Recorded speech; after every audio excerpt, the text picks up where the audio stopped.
नमस्कार, हमारे चैनल आपका खबरी लाल पर आपका स्वागत है। गिरिडीह लोकसभा चुनाव को लेकर राजनीतिक तापमान बढ़ा हुआ है।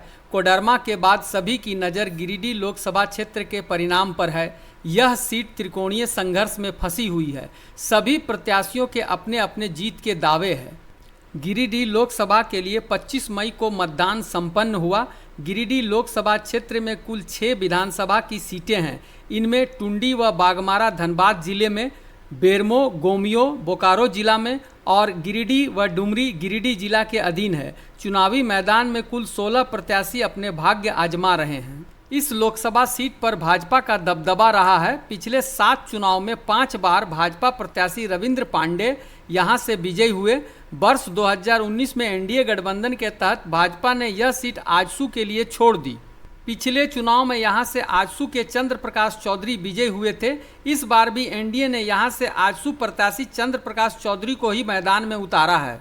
इंडिया गठबंधन की तरफ से झारखंड मुक्ति मोर्चा नेता मथुरा प्रसाद महतो हैं, जबकि जेबीकेएसएस अध्यक्ष जयराम महतो भी यहां से चुनाव लड़ रहे हैं। मुख्य रूप से लड़ाई इन्हीं तीनों उम्मीदवारों के बीच है। गिरिडीह में पीएम नरेंद्र मोदी तक की सभाएं हो चुकी है। झारखंड मुक्ति मोर्चा की तरफ से सीएम चंपाई सोरेन और कल्पना सोरेन ने यहां कई सभाएं की है। इस सीट पर त्रिकोणीय संघर्ष है और विजय किसके हाथ लगेगी ये तो मतगणना के दिन ही पता चलेगा। मगर जनता के बीच गिरिडीह लोकसभा क्षेत्र की उपेक्षा को लेकर बराबर सवाल उठता रहा है।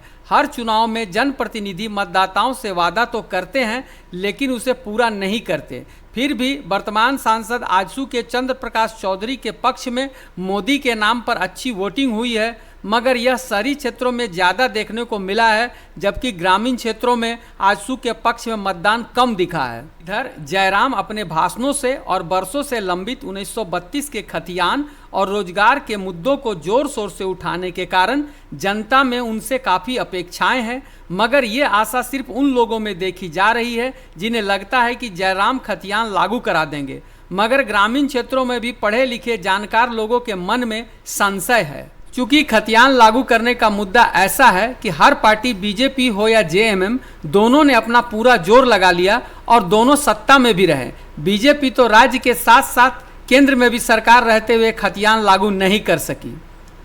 सभी पार्टियां जानती है कि अगर वे खतियान लागू करने में सफल रहे तो अगले 2-3 चुनाव में वो इसी दम पर जीत सकते हैं, मगर लागू कोई पार्टी नहीं करवा सकी। ऐसे में जयराम का खतियान लागू कराने का वादा कई लोगों को सिर्फ खोखला वादा लगता है और चुनाव जीतने का स्टंट नजर आता है। फिर भी जयराम महतो के लिए लोगों के मन में एक उत्साह है और मुकाबले में नजर आते हैं। टुंडी विधायक मथुरा महतो भी अपनी पूरी जोर लगा चुके हैं। गिरिडीह लोकसभा में आने वाले सभी विधानसभा क्षेत्र में जेएमएम का भी अपना जनाधार है और इसका वोट किसी भी हालत में बिखरने वाला नहीं माना जाता।